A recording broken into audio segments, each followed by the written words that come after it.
journey to India at 100, we believe that the following 4 opportunities can be transformative during Amrit Kal. Economic empowerment of women. Deen Dayal Antyodaya Yojana National Rural Livelihood Mission has achieved remarkable success by mobilizing rural women into 81 lakh self-help groups. We will enable these groups to reach the next stage of economic empowerment through formation of large producer enterprises or collectives, with each having several thousand members and managed professionally. They will be helped with raw materials supply and for better design, quality, branding and marketing of their products. Through supporting these policies, they will be enabled to scale up their operations to serve the large consumer markets, as has been the case with the several startups growing into unicorns. PM Vishwakarma Kaushal Samman, PM Vikas. For centuries, traditional artisans and craftspeople who work with their hands using tools have brought renown for India.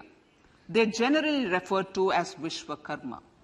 The art and the handicraft created by them represents the true spirit of Atmanirbhar Bharat. For the first time, a package of assistance for them has been conceptualized. The new scheme will enable them to improve the quality, scale, and reach of their products, integrating them with the MSME value chain. The components of the scheme will include not only financial support, but also access to advanced skill training, knowledge of modern digital techniques, and efficient green technologies, brand promotion, linkage with local and global markets, digital payments, and social security. This will greatly benefit the scheduled castes, scheduled tribes, OBCs, women, and people belonging to the weaker sections. Tourism. The country offers immense attraction for domestic as well as foreign tourists. There is a large potential to be tapped in tourism. The sector holds huge opportunities for jobs and entrepreneurship for youth in particular. Promotion of tourism will be taken up on mission mode with active participation of states, convergence of government programs, and public-private partnerships. Green growth. We are implementing many programs for green fuel, green energy, green farming, green mobility, green buildings, and green equipment, and policies for efficient use of energy across various economic sectors. These green growth efforts help in reducing carbon intensity of the economy and provides for large-scale green job opportunities.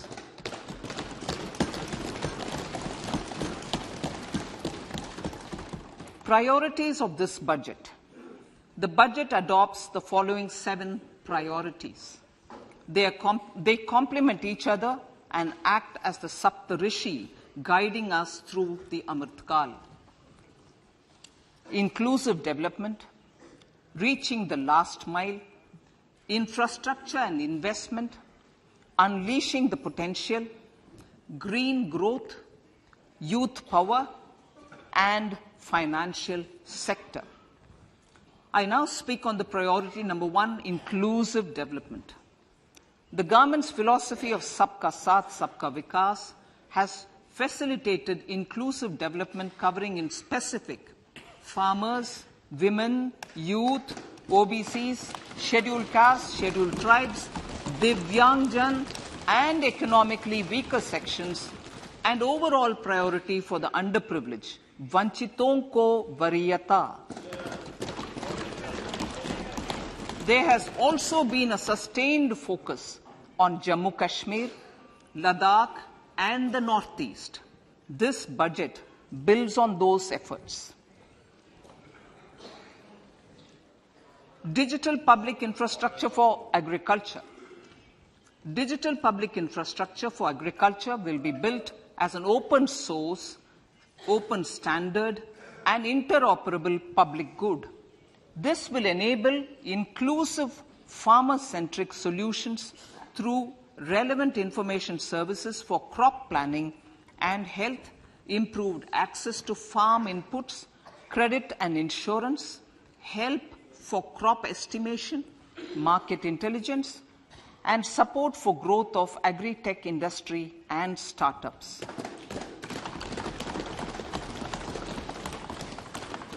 An agriculture accelerator fund. An agriculture accelerator fund will be set up to encourage agri-startups by young entrepreneurs in rural areas. The fund will aim at bringing innovative and affordable solutions for challenges faced by farmers. It will also bring in modern technologies to transform agricultural practices, increase productivity and profitability. To enhance the productivity of extra long staple cotton, we will adopt a cluster-based and value chain approach through public-private partnerships. This will mean collaboration between farmers, state, and industry for input supplies, extension services, and market linkages. We will launch an Atmanirbhar Clean Plant program to boost availability of disease-free, quality planting material for high-value horticultural crops at an outlay of 2,200 crores. Global hub for millets, which are Sri Anna. India is the forefront. India is at the forefront of popularizing millets, whose consumption furthers nutrition, food security, and welfare of farmers, said the Honorable Prime Minister. We are the largest producer and second largest exporter of Sri Anna in the world. We grow several types of Sri Anna, such as Sri Anna Jowar, Sri Anna Ragi, Sri Anna Bajra, Sri Anna Kutu, Ramdana, Kangni, Kutni, Kutki, Kodo, China, and Sama. These have a number of health benefits and have been an integral part of our food for centuries. I acknowledge with pride the huge service done by small farmers in contributing to the health of fellow citizens by growing these Sri Anna.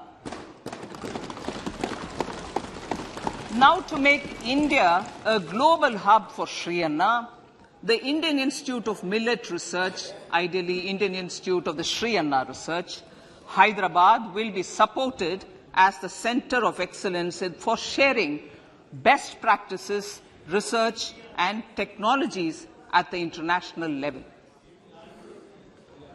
The agricultural credit target will be increased to 20 lakh crores with focus on animal husbandry, dairy, and fisheries.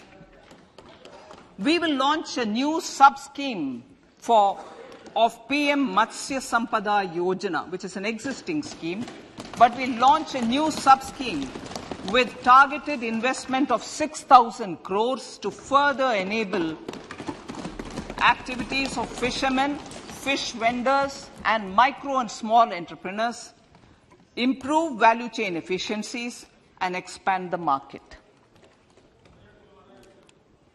For farmers, especially small and marginal farmers and other marginalized sections, the government is promoting cooperative-based economic development model.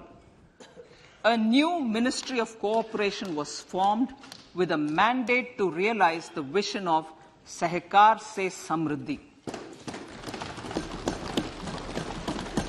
To realize this vision, the government has already initiated computerization of 63,000 primary agricultural credit societies with an investment of 2,560 crores, 2,516 crores.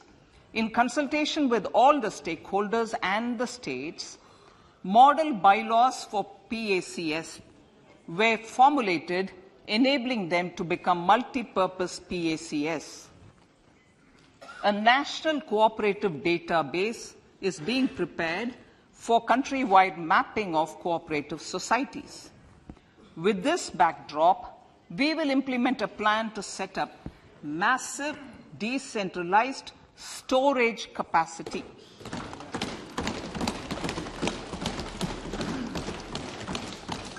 This will help farmers store their produce and realize remunerative prices through sale at appropriate times. The government will also facilitate setting up of a large number of multi-purpose cooperative societies, primary fishery societies, and dairy cooperative societies in uncovered panchayat and villages in the next 5 years.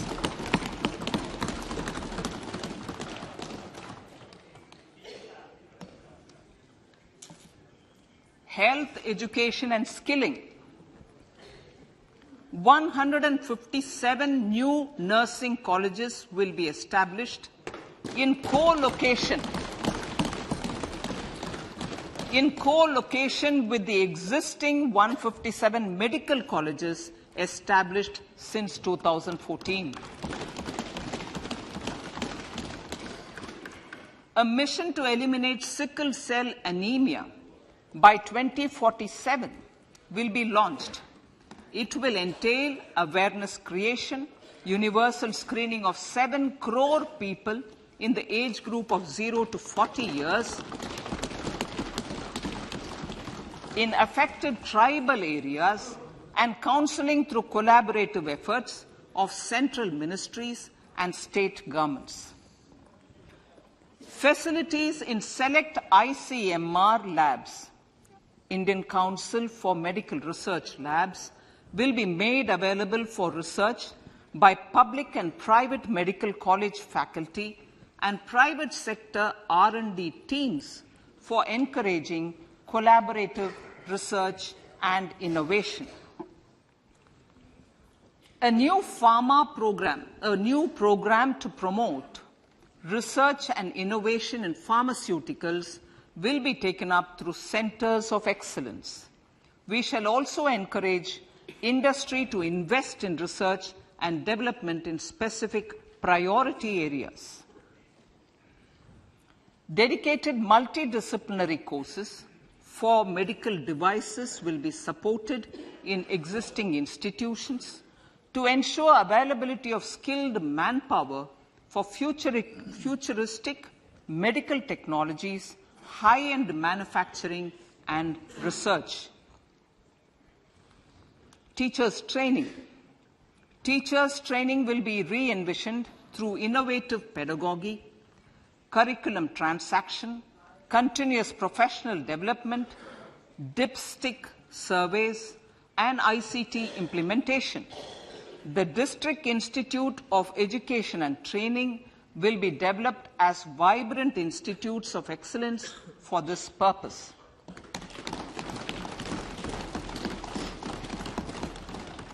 National Digital Library for Children and Adolescents.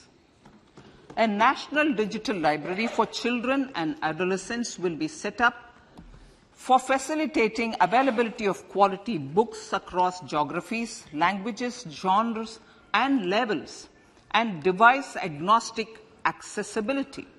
States will be encouraged to set up physical libraries for them at panchayat and ward levels and provide infrastructure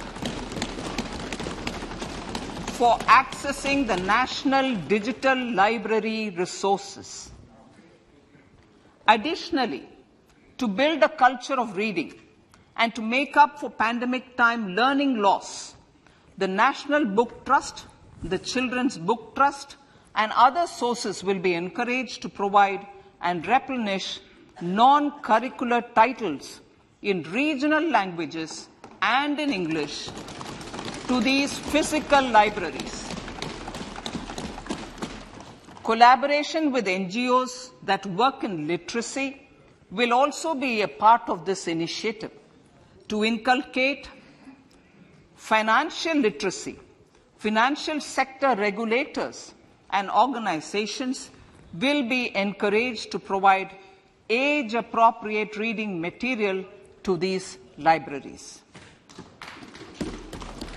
I move to priority 2, reaching the last mile. Prime Minister Vajpayee's government had formed the Ministry of Tribal Affairs and the Department of Development of Northeast Region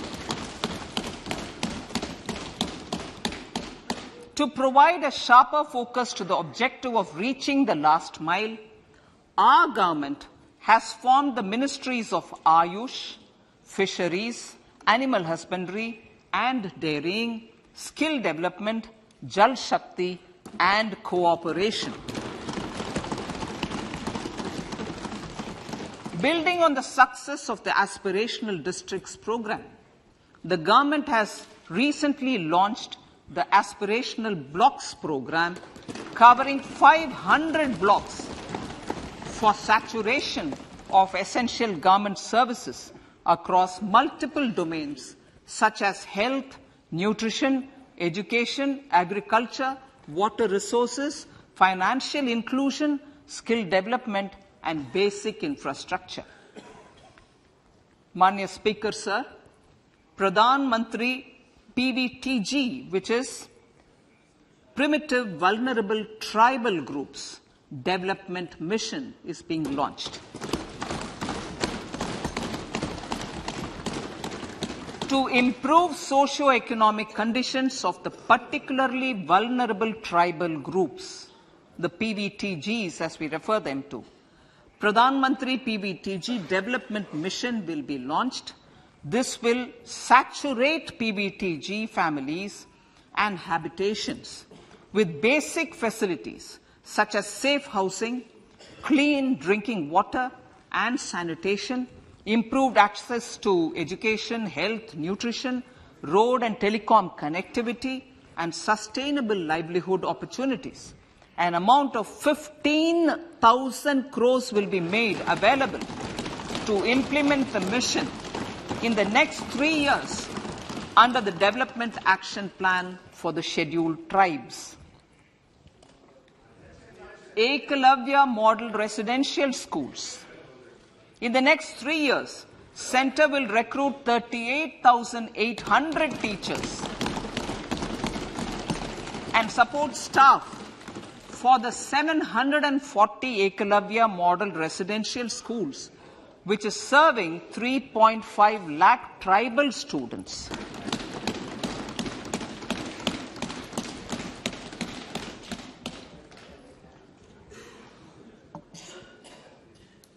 In the drought-prone central regions of Karnataka, central assistance of 5,300 crore will be given to Upper Bhadra project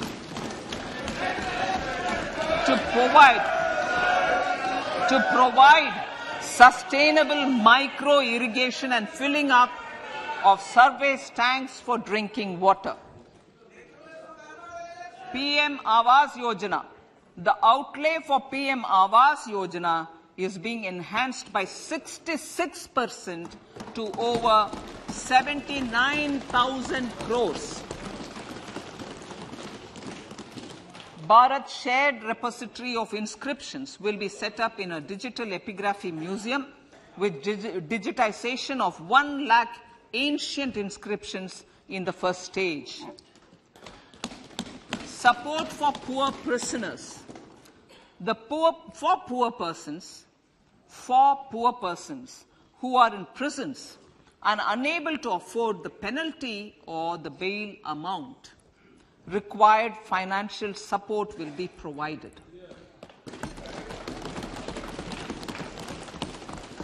Priority number 3, infrastructure and investment.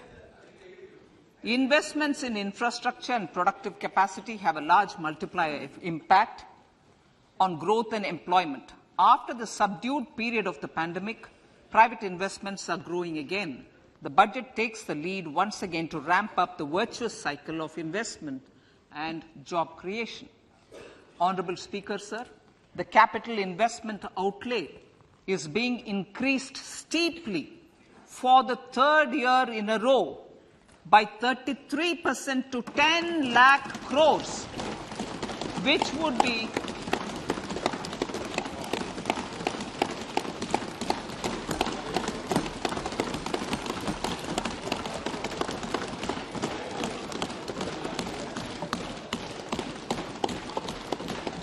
which would be 3.3% of GDP.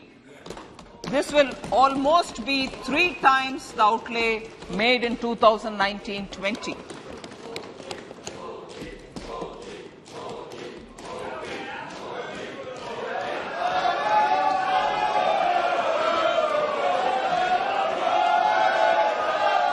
This substantial increase in recent years is central to the government's efforts to enhance growth potential and job creation, crowd in private investments, and provide a cushion against global headwinds. The direct capital investment by the centre is complemented by the provision made for creation of capital assets through grants and aids to state. The effective capital expenditure of the centre is budgeted at 13.7 lakh crore rupees, which will be 4.5% of GDP. Support to state governments for capital investment. I have decided to continue the 50-year interest-free loan to state governments for 1 more year to spur investment in infrastructure and to incentivize them for complementary policy actions with a significantly enhanced outlay of 1.3 lakh crores. The newly established Infrastructure Finance Secretariat will assist all stakeholders for more private investment in infrastructure, including railways, roads, urban infrastructure and power, which are predominantly depend on public resources. The harmonized master list of infrastructure will be reviewed by an expert committee for recommending the classification and financing framework suitable for Amrit Kal. A capital outlay, I'm talking about railways now, sir, Honourable Speaker, railways. A capital outlay of 2.40 lakh crores has been provided for the railways. This is the highest ever outlay this highest ever outlay is about 9 times the outlay made in 2013-14. 100 critical transport infrastructure projects for last and first mile connectivity for ports, coal, steel, fertilizer and food grain sectors have been identified. They will be taken up on priority with investment of 75,000 crores, including 15,000 crore from private sources. 50 additional airports, heliports, water aerodromes, and advanced landing grounds will be revived for improving regional air connectivity.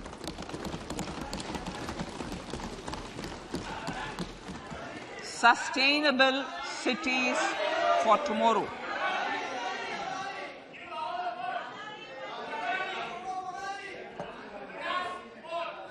States and cities will be encouraged to undertake urban planning reforms and actions to transform our cities into sustainable cities of tomorrow. This means efficient use of land resources, adequate resources for urban infrastructure, transit-oriented development, enhanced availability and affordability of urban land and opportunities for all. Through property tax governance reforms and ring-fencing user charges on urban infrastructure, cities will be incentivized to improve their creditworthiness for municipal bonds. Like the RIDF, an Urban Infrastructure Development Fund will be established through use of priority sector lending shortfall. This will be managed by the National Housing Bank and will be used by public agencies to create urban infrastructure in Tier 2 and Tier 3 cities. States will be encouraged to leverage resources from the grants of the 15th Finance Commission as well as existing schemes to adopt appropriate user charges while accessing the UIDF. We expect to make available 10,000 crore rupees per annum for this purpose. All cities and towns will be enabled for 100% mechanical desludging of septic tanks and sewers to transition from manhole to machine hole mode.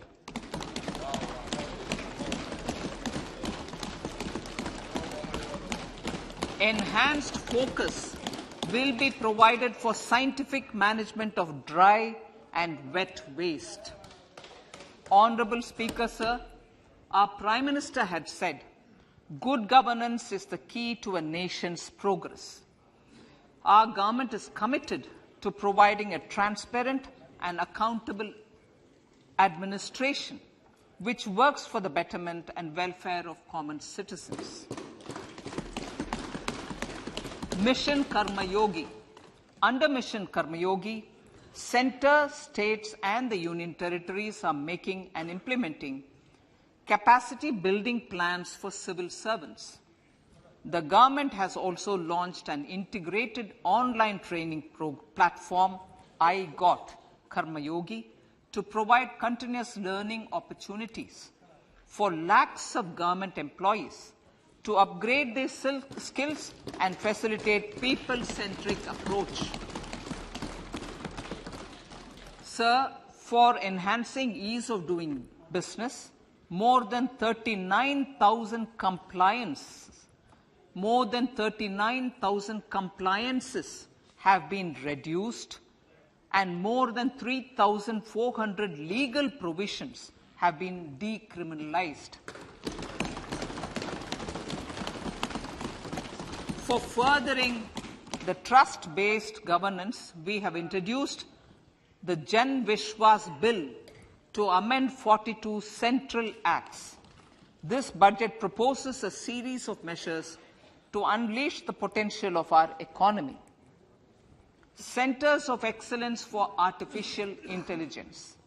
For realizing the vision of Make AI in India and Make AI Work for India, 3 centers of excellence for artificial intelligence will be set up in top educational institutions.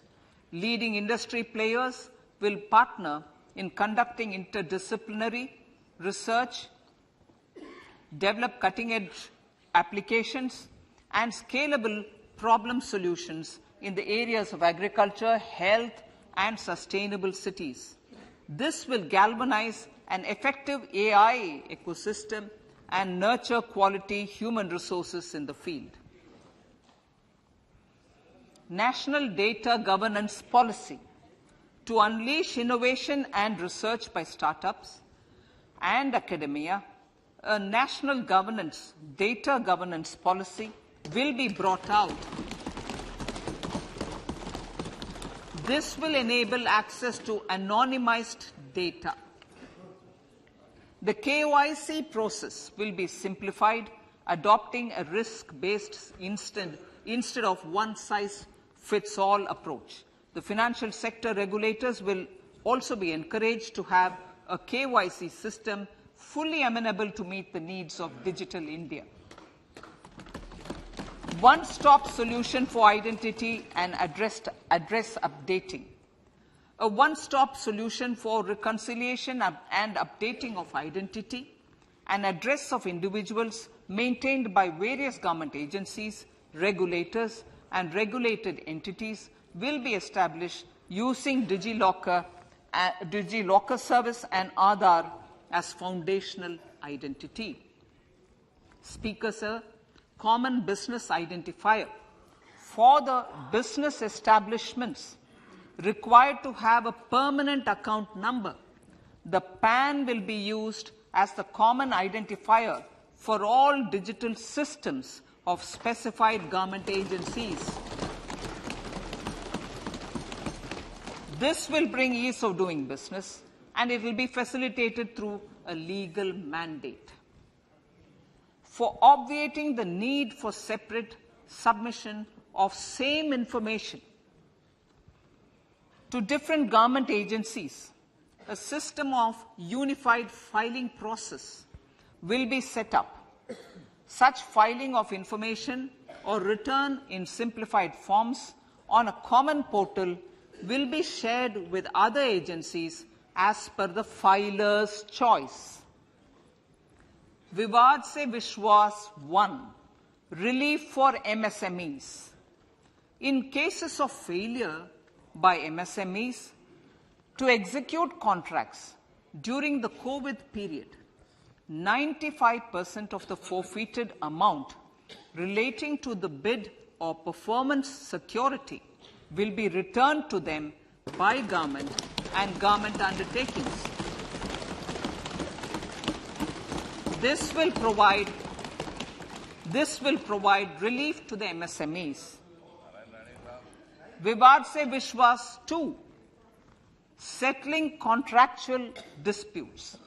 To settle contractual disputes of government and government undertakings, wherein arbitral award is under challenge in a court, a voluntary settlement scheme with standardized terms will be introduced.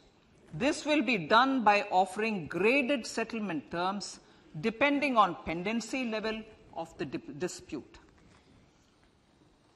The state support mission of Niti Aayog will be continued for 3 years for our collective efforts towards national priorities.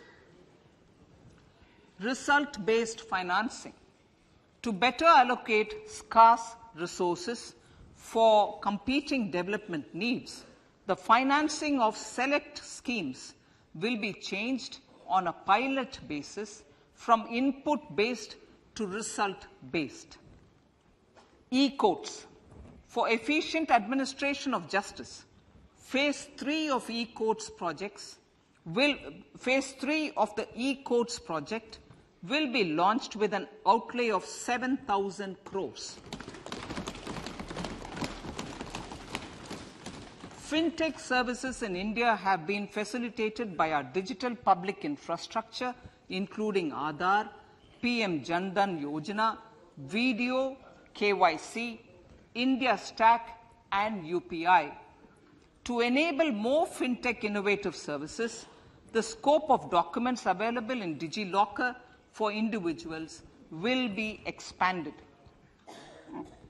An entity, DigiLocker, will be set up for the use by MSMEs, large businesses, and also charitable trusts. This will be towards storing and sharing documents online securely whenever needed with various authorities, regulators, banks, and other business entities. 5G services. 100 labs for developing applications using 5G services will be set up in engineering institutions.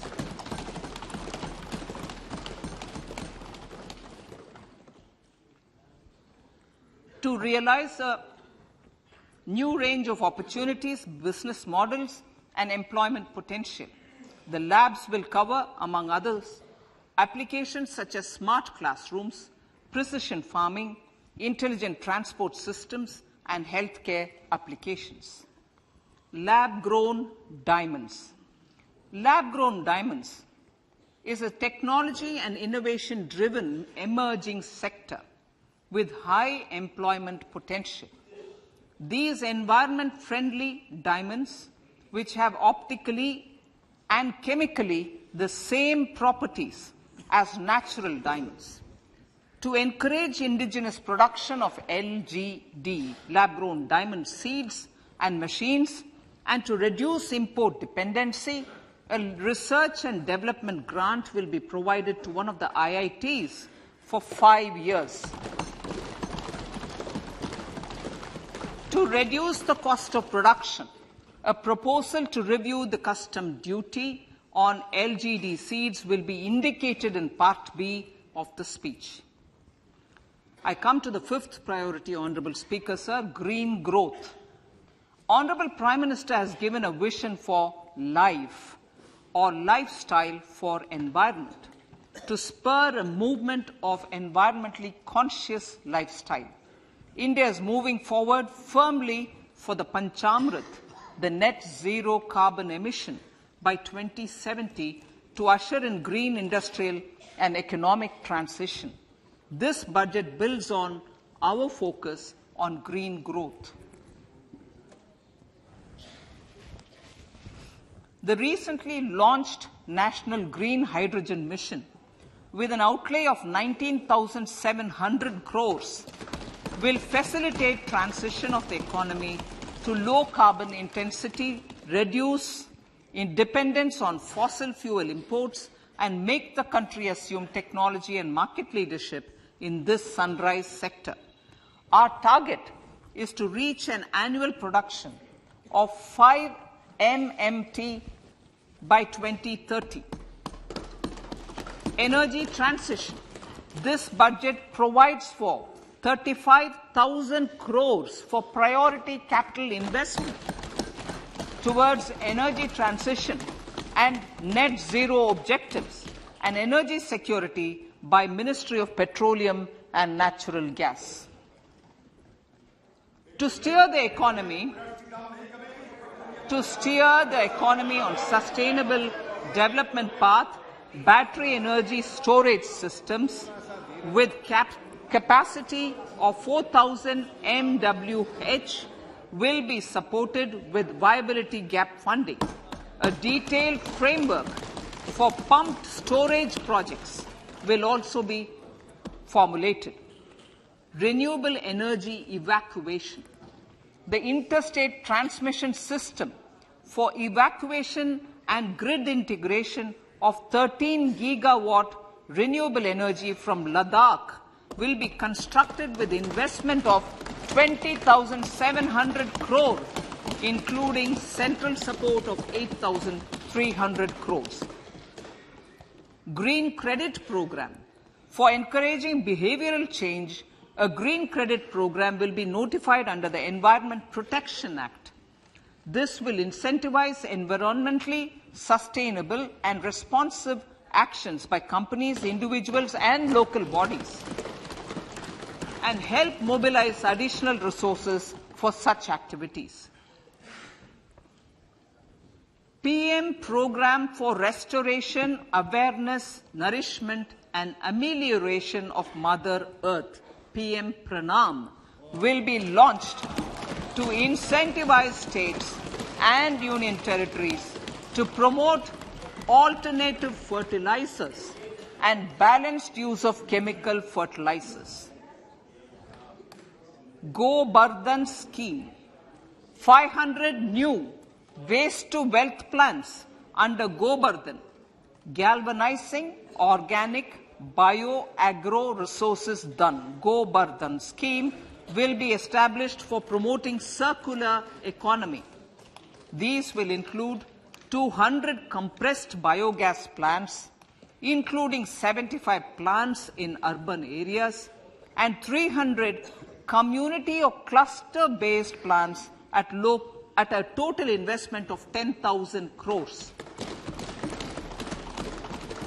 I will refer to this in Part B also.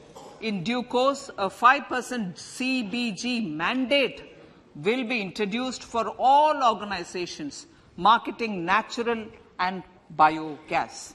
For collection of biomass and distribution of biomanure, appropriate fiscal support will also be provided. Bharatiya Prakritik Kheti Bio-Input Resource Centers. Over the next 3 years, we will facilitate 1 crore farmers to adopt natural farming.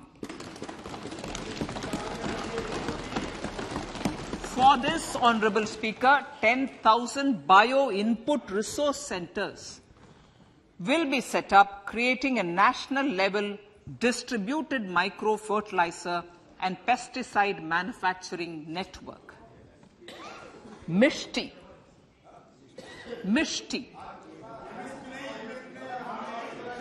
Building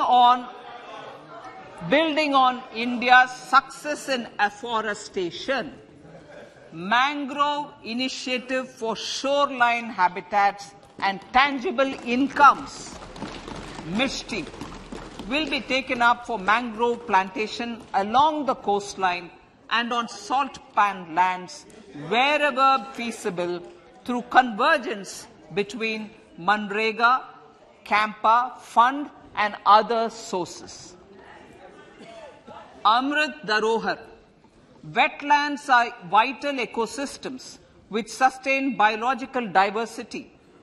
In his latest Mann Ki Baat, the Prime Minister said, now, I quote, now the total number of Ramsar sites in our country has increased to 75, whereas before 2014, there were only 26, unquote. Local communities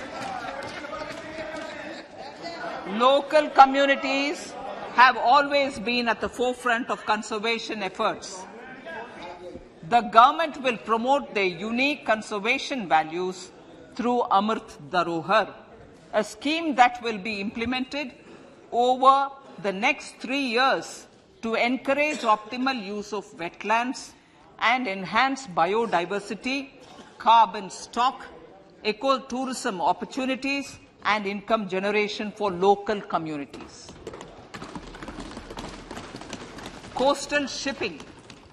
Coastal shipping will be promoted as the energy efficient and lower cost mode of transport, both for passengers and freight, through PPP mode with viability gap funding. Vehicle replacement. Vehicle replacement is an important continuing policy, replacing the old political,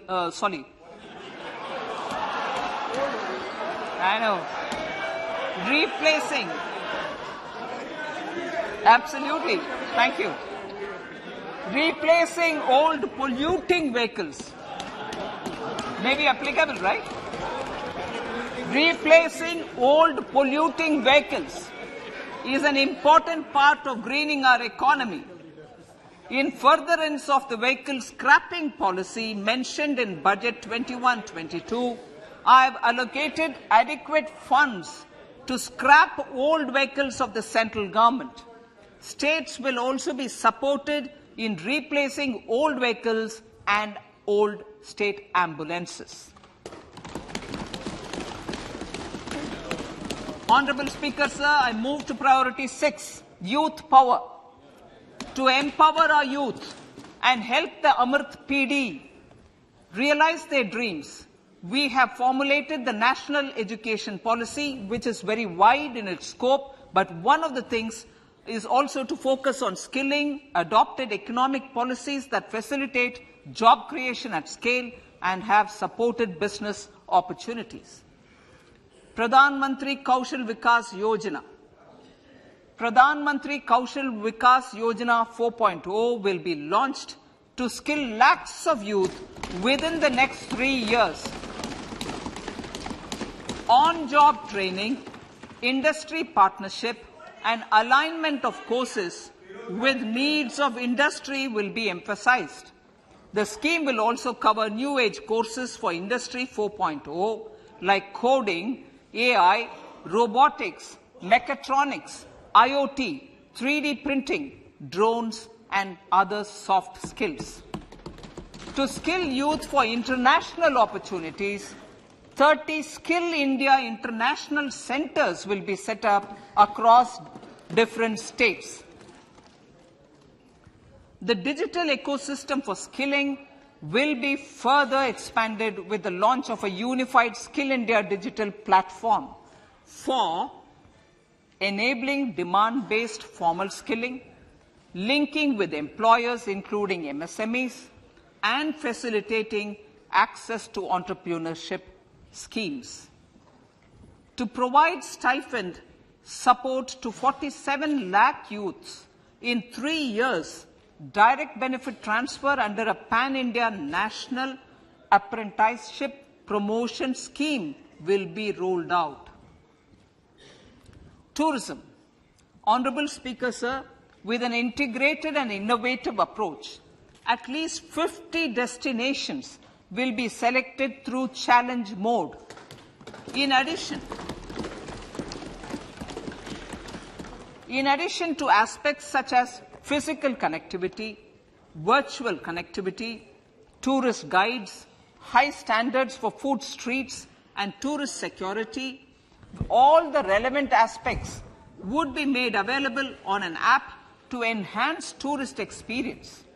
Every destination would be developed as a complete package. The focus of development of tourism would be on domestic as well as foreign tourists.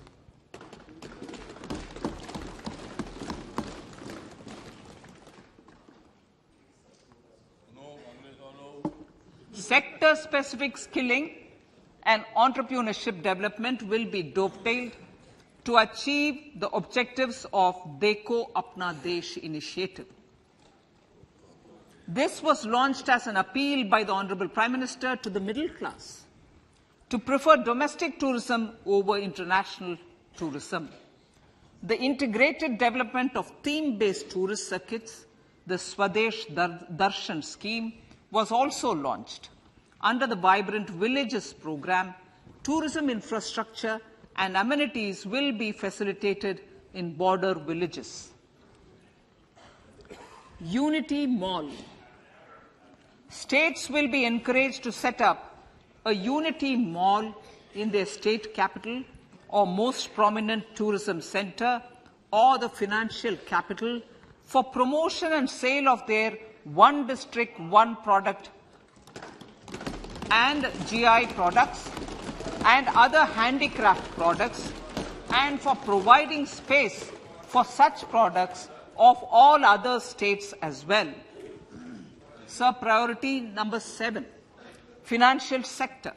Our reforms in the financial sector and innovative use of technology have led to financial inclusion at scale, better and faster service delivery, ease of access to credit, and participation in financial markets.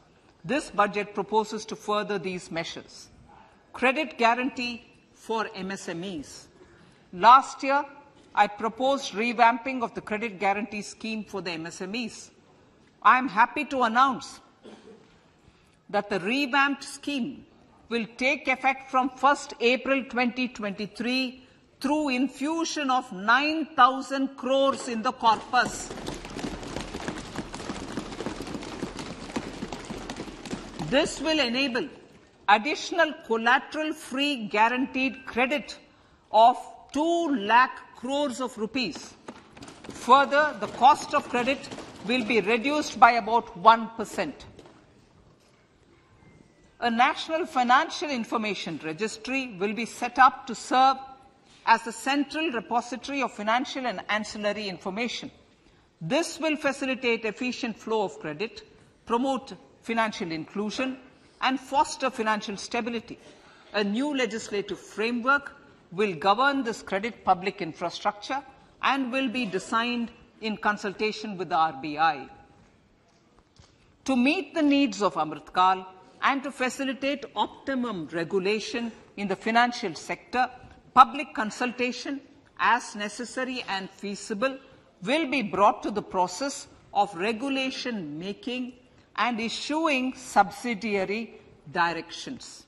To simplify, to ease, and to reduce cost of compliance, financial sector regulators will be requested to carry out a comprehensive review of existing regulations. For this, they will consider suggestions from public and regulated entities. Time limits to decide the application under various regulations will also be laid down. Honorable Speaker, sir, to enhance business activities in GIFT IFSC, the following measures will be taken.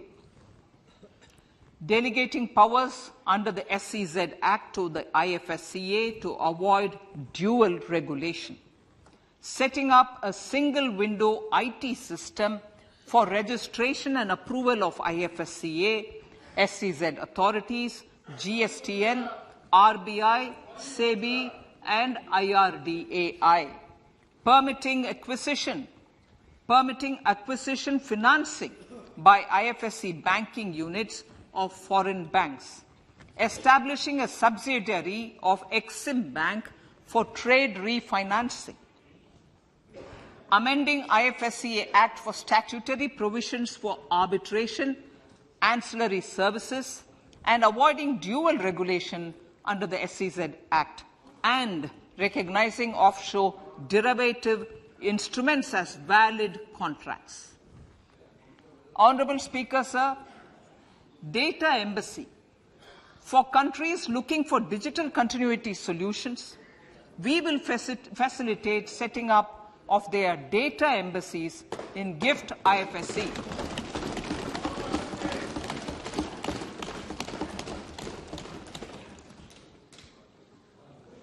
Improving governance and investor protection in banking sector. To improve bank governance and enhance investors' protection, certain amendments to the Banking Regulation Act, the Banking Companies Act, and the Reserve Bank of India Act are being proposed. Capacity building in securities market. Honourable Speaker, sir, to build capacity of functionaries and professionals in the securities market, SEBI will be empowered to develop, regulate, maintain and enforce norms and standards for education in the National Institute of Securities Markets and to recognize award of degrees, diplomas and certificates. A central processing center will be set up for faster response to companies through centralized handling of various forms filed with field officers under the Companies Act. Reclaiming of shares and dividends. For investors to reclaim unclaimed shares and unpaid dividends from the Investor Education and Protection Fund Authority with ease, from the Investor Education and Protection Fund Authority with ease, an integrated IT portal will be established. Digital payments continue to find wide acceptance. In 2022, they show an increase of 76% in transaction and 91% in value. Fiscal support for this digital public infrastructure will continue in 2023-2024. Azadi Ka Amrit Mahotsav, Mahila Samman Bachat Patra. For commemorating Azadi Ka Amrit Mahotsav, a one-time new small savings scheme, Mahila Samman Savings Patra or Savings Certificate, Mahila Samman Savings Certificate will be made available for a 2-year period up to March 2025. This will offer deposit facility up to 2 lakh in the name of a woman or girls for a tenure of 2 years at fixed interest rate of 7.5% with partial withdrawal option. Senior citizens. The maximum deposit limit for senior citizens savings scheme will be enhanced from 15 lakh to 30 lakhs of rupees. The maximum deposit limit for monthly income account scheme will be enhanced from 4.5 lakh to 9 lakh for single account and from 9 lakh to 15 lakh for joint account. Honourable Speaker, sir, fiscal management. 50 years interest-free loan to states. The entire 50-year loan to states has to be spent on capital expenditure within 2023-24. Most of this will be at the discretion of the states, but a part will be conditional on states increasing their actual capital expenditure. Parts of the outlay will also be linked to or allocated for the following purposes: scrapping old government vehicles, urban planning reforms and actions, financing reforms in urban local bodies to make them creditworthy for municipal bonds, housing for police personnel above or as part of the police station, constructing unity malls, children and adolescent libraries and digital infrastructure, and state share of capital expenditure of central schemes. Honourable Speaker, sir, fiscal deficit of states. States will be allowed a fiscal deficit of 3.5% of GSDP, of which 0.5% will be tied to power sector reforms.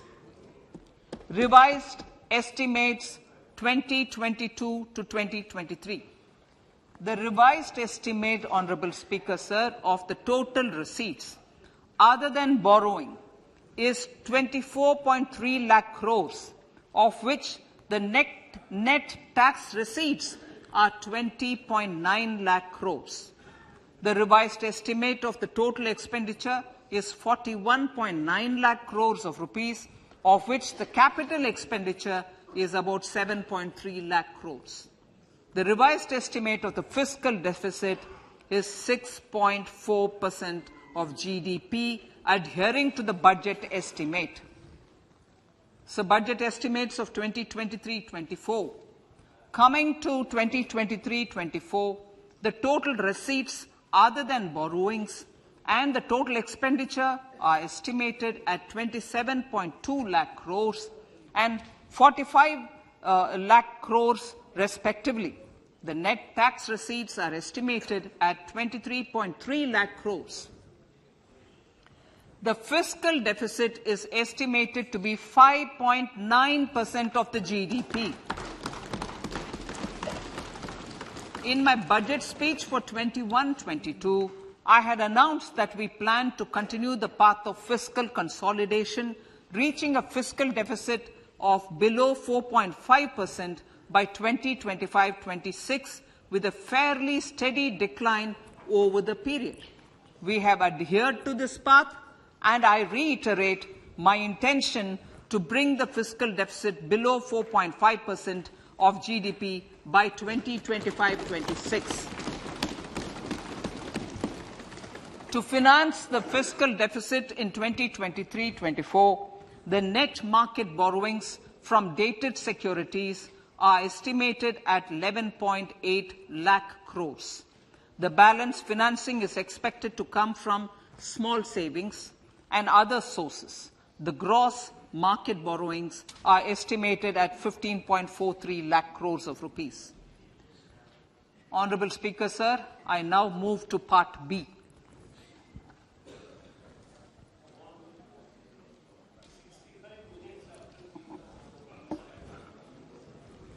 Indirect taxes. My indirect tax proposals will aim to promote exports, boost domestic manufacturing, enhance domestic value addition, encourage green energy and mobility. A simplified tax structure with fewer tax rates helps in reducing compliance burden and improving tax administration. I propose to reduce the number of basic customs duty rates on goods other than textiles and agriculture from 21 to 13. As a result, there are minor changes in the basic custom duties, cesses and surcharges on some items including toys, bicycle, automobiles and naphtha. Green mobility. To avoid cascading of taxes on blended compressed natural gas, I propose to exempt excise duty on GST paid compressed biogas contained in it. To further provide impetus to green mobility, customs duty exemptions is being extended to import of capital goods and machinery required for manufacture of lithium-ion cells for batteries used in electrical vehicles as well. Electronics. As a result of various initiatives of the government, including phased manufacturing program, mobile phone production in India has increased from 5.8 crore units valued at about 18,900 crore in 2014-15 to 31 crore units valued at 2,75,000 crore in the last financial year. To further deepen domestic value addition in manufacturing of mobile phones, I propose to provide relief to customs duty. I propose to provide relief in customs duty on import of certain parts and inputs like camera lens, and continue the concessional duty on lithium-ion cells for batteries for another year. Similarly, to promote value addition in manufacture of televisions, I propose to reduce the basic customs duty on parts of open cells of TV panels to 2.5%. Electrical. To rectify inversion of duty structure and encourage manufacturing of electric kitchen chimneys, the basic custom duty on electric kitchen chimney is being increased from 7.5% to 15%, and that on heat coils for these is proposed to be reduced from 20% to 15%. Chemicals and petrochemicals. Denatured ethyl alcohol is used in chemical industry. I propose to exempt basic customs duty on it. This will also support the ethanol blending program and facilitate an endeavor for energy transition. Basic customs duty is also being reduced on acid-grade fluorospar from 5% to 2.5% to make the domestic fluorochemicals industry competitive. Further, the basic customs duty on crude glycerine for use in manufacture of epichlorohydrin is proposed to be reduced from 7.5% to 2.5%.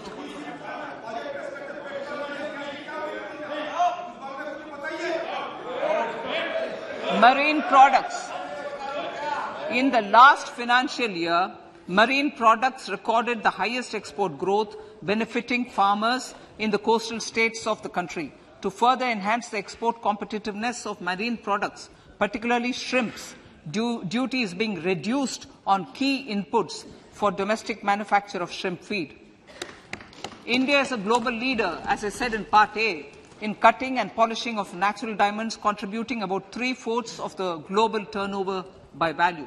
With the depletion of deposits of natural diamonds, the industry is moving towards lab-grown diamonds, and it holds huge promise. To seize this opportunity, I propose to reduce the basic customs duty on seeds used in their manufacture. Customs duties on doré and bars of gold and platinum were increased earlier this fiscal. I propose to increase the duties on articles made therefrom to enhance the duty differential. I also propose to increase the import duty on silver doors, bars and articles to align them with that on gold and platinum. To facilitate availability of raw materials for the steel sector, exemptions from basic custom duty on raw materials for manufacture of CRGO steel, ferrous scrap and nickel cathode is being continued. Similarly, the concessional BCD of 2.5% on copper scrap is also being continued to ensure the availability of raw materials for secondary copper producers who are mainly in the MSME sectors. Compounded rubber. The basic custom duty rate on compounded rubber is being increased from 10% to 25% or 30 kg, whichever is lower, at par with that of natural rubber other than latex, to curb circumvention of duty. Cigarettes.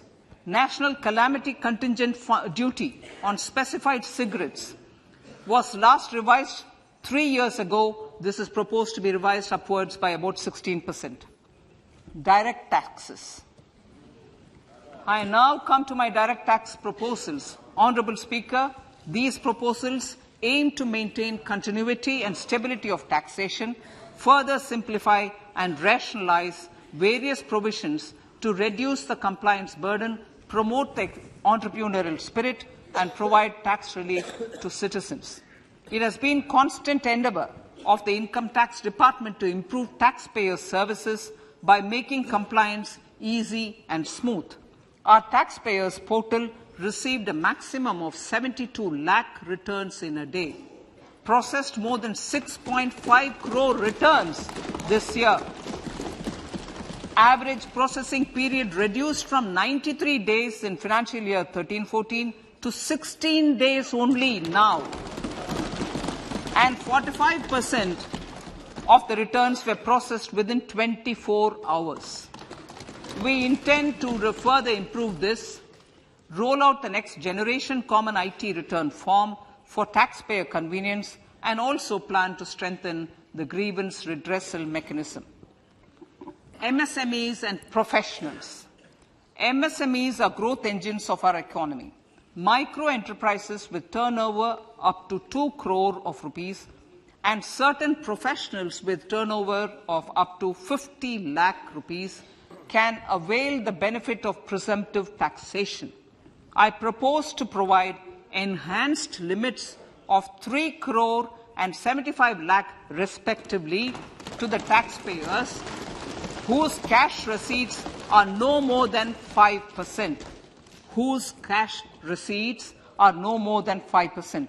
Moreover, to support MSMEs in timely receipt of payments, I propose to allow deduction for expenditure incurred on payments made to them only when payment is actually made. Cooperation. Cooperation is a value to be cherished. In realizing our Prime Minister's goal for Sehkar Se Samriddhi and his resolve to connect the spirit of cooperation with the spirit of Amrit Kal, in addition to the measures proposed in Part A, I have a slew of proposals for the cooperation sector.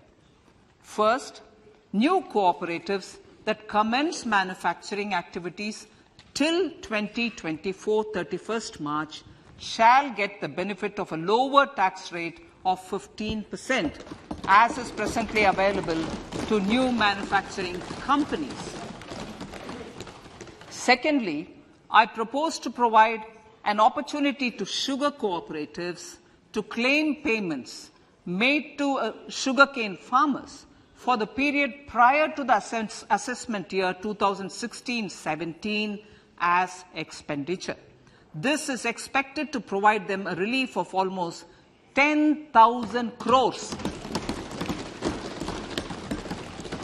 Thirdly, I am providing a higher limit of 2 lakh per member for cash deposits to loans in cash by primary agricultural cooperative societies and primary cooperative agriculture and rural development banks. I repeat that. Thirdly, I am providing a higher limit of 2 lakh per member for cash deposits to and loans in cash by primary agricultural cooperative societies and primary cooperative agricultural and rural development banks. Similarly, a higher limit of 3 crore for TDS on cash withdrawal is being provided to cooperative societies. Startups.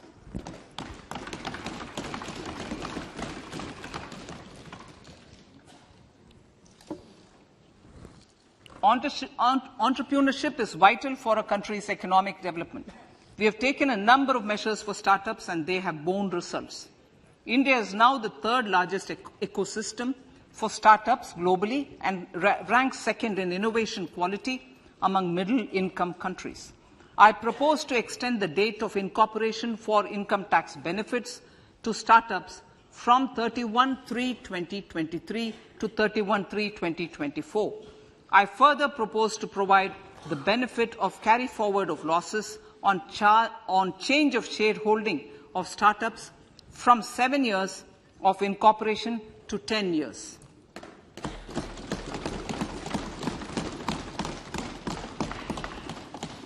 To reduce the pendency of appeals at commissioner level, I propose to deploy about 100 joint commissioners for disposal of small appeals. We shall also be more selective in taking up cases for scrutiny of returns already received this year. Better targeting of tax concessions. For better targeting of tax concessions and exemptions, I propose to cap deduction from capital gains on investment in residential house under Section 54 and Section 54F to 10 crores. Another proposal with similar intent is to limit income tax exemption from proceeds of insurance policies with very high value. Rationalization. Honourable Speaker, sir, there are a number of proposals relating to rationalization and simplification.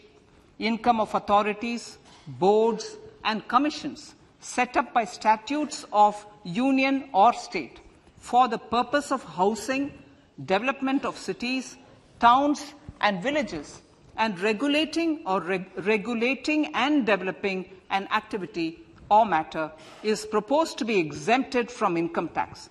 Other major measures in this direction are removing the minimum threshold of 10,000 for TDS and clarifying taxability relating to online gaming, not treating conversion of gold into electronic gold receipts and vice versa as capital gains, reducing the TDS rate from 30% to 20% on taxable portion of EPF withdrawals in non-PAN cases, and taxation on income for market-linked debentures.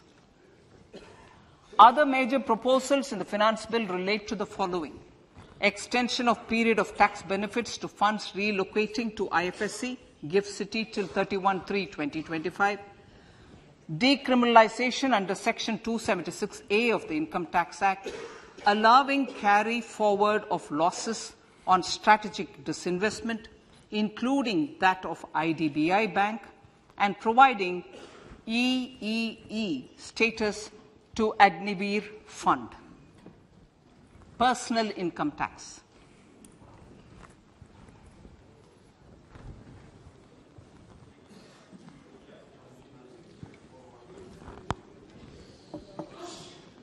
Now I come to what everyone is waiting for. Personal income tax. I have 5 major announcements to make in this regard. These primarily benefit our hard-working middle class. The first one concerns rebate. Currently, those with income up to 5 lakh do not pay any income tax in both old and new regimes. I propose to increase the rebate limit to 7 lakhs in the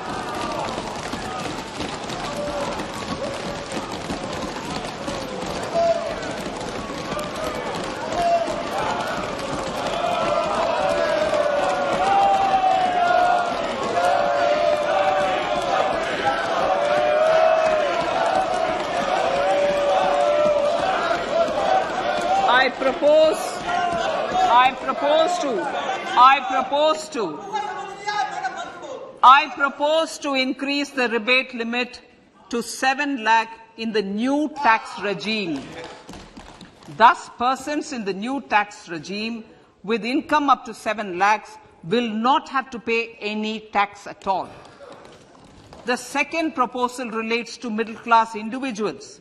I had introduced in the year 2020 the new personal income tax regime with 6 income slabs starting from 2.5 lakh.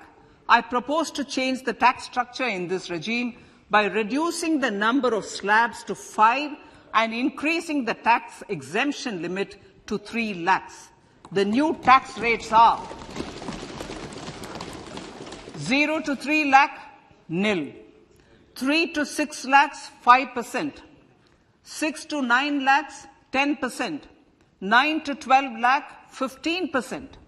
12 to 15 lakhs, 20%. and above 15 lakhs, 30%. This will provide major relief to all taxpayers in the new regime. An individual with an annual income of 9 lakhs will be required to pay only 45,000 rupees. This is only 5% of his or her income. It is a reduction of 25% on what he or she is required to pay now. That is 60,000. So in the place of 60,000, it is now only 45,000. Similarly, an individual with an income of 15 lakh rupees would be required to pay only 1.5 lakh or 10% of his income or her income, a reduction of 20% from the existing liability of 1,87,500 rupees. My third proposal is for the salaried class and the pensioners, including family pensioners, for whom I propose to extend the benefit of standard deduction to the new tax regime. Each salaried person with an income of 15.5 lakh rupees or more will thus stand to benefit by 52,500 rupees. My fourth announcement in personal income tax is regarding the highest tax rate, which in our country is 42.74%. This is among the highest in the world. I propose to reduce the highest surcharge rate from 37% to 25% in the new tax regime.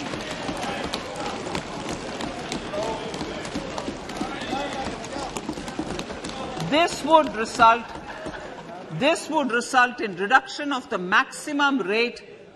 This would result in the reduction of the maximum tax rate to 39%. Lastly, the limit of 3 lakh rupees for tax exemption on leave encashment on retirement of non-government salaried employees was last fixed in the year 2002, when the highest basic pay in the government was only 30,000 rupees per month. In line with the increase in the government salaries, I am proposing to increase this limit to 25 lakh rupees.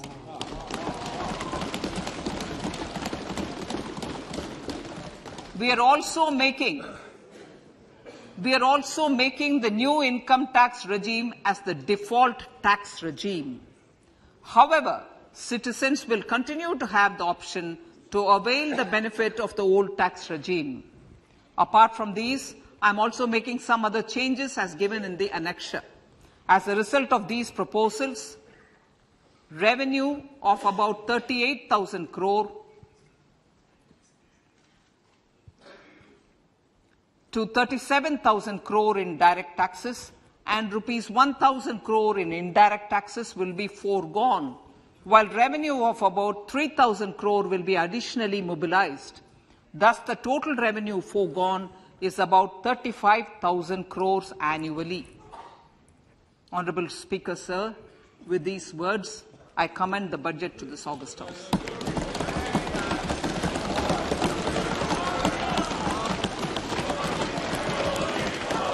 One hour, 25 minutes. Item number